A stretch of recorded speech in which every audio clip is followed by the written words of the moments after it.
Bonjour, aujourd'hui je vais vous parler des masques, des mécanismes de défense et surtout des masques que peut porter une personne qui souffre de la blessure de l'abandon. Comme nous l'avons vu précédemment, la blessure de l'abandon peut se manifester de différentes manières chez les personnes. C'est difficile d'associer une blessure à un seul masque. Pour moi, il n'y a pas un masque unique qui caractérise la souffrance liée à cette blessure. Car chaque individu est unique et peut réagir différemment face à la douleur. Mais c'est vrai que Lise Bourbeau a avancé des masques principaux un masque principal lié à chaque blessure. C'est intéressant de partir de ce masque présenté et pour ma part, de ne pas se limiter à ce seul masque.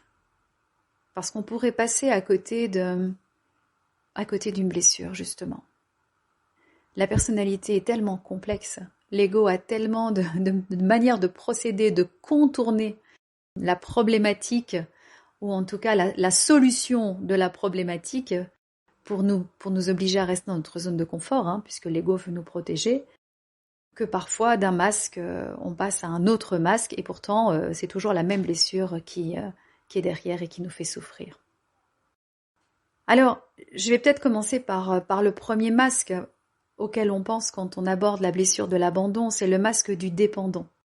Les personnes qui portent ce masque ont souvent besoin d'approbation, de l'affection des autres, pour se sentir aimées, pour se sentir valorisées.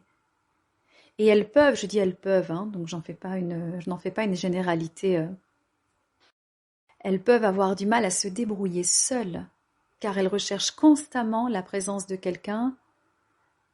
Alors pourquoi ? Eh bien, pour combler un vide intérieur, un vide qu'elles ressentent à l'intérieur. Ça, c'est vraiment propre au masque du dépendant. C'est vivre à travers le regard de l'autre.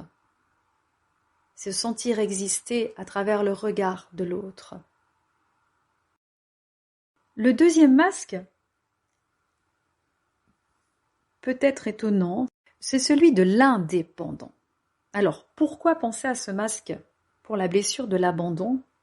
Les personnes qui portent le masque de l'indépendant cherchent à tout faire toutes seules, absolument, pour éviter de se sentir à nouveau abandonnées. Donc on passe d'un excès à un autre. Elles auront du mal à demander de l'aide et elles vont préférer se montrer fortes et autonomes pour cacher leur souffrance et leur peur d'être abandonnées. Le plus souvent, quand ce masque est porté, la personne est dans le déni de la blessure de l'abandon. Comme pour les autres blessures, l'un des masques que l'on peut porter, c'est celui de la colère.